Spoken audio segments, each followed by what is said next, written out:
And welcome back. Let's head back to an earlier story where we mentioned former Reggae Boys captain Ricardo Bibi Gardner is banking on the current crop of players to make it to the 2026 FIFA World Cup and also write their names in the annals of Jamaica's football history, with the 2 more games to go in the final round of qualifying later this month. Denise Walters tells us more. Former Reggae Boys defender Ricardo Bibi Gardner is back in this team to join his history-making 1998 squad as Jamaica's senior men's football teams to make it to football's greatest showpiece, the FIFA World Cup. I have no doubt that we have the talent and the boys will go out there and do the job to get it done and get us back where we belong.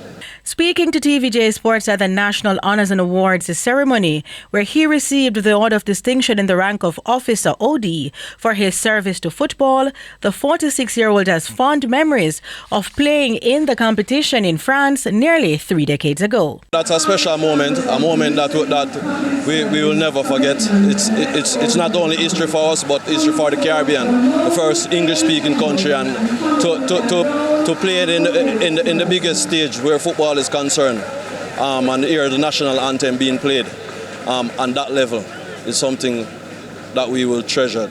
Gardner, who spent more than a decade playing for Bolton Wanderers, both in the English Premier League and English First Division, is not yet done with football and may very well put on his coaching hat once again, as he is currently completing a FIFA coaching course.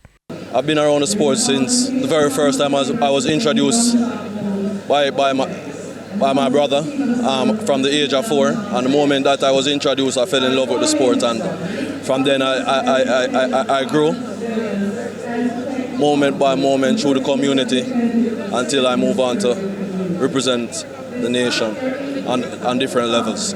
Meanwhile, the Reggae Boys' next World Cup qualifying game will be away to Trinidad and Tobago on November 13. The Jamaicans lead Group B on 9 points, 1 ahead of Curacao, where the 2 more rounds to go. Denise Walters for TVJ Sports. TVJ Sports.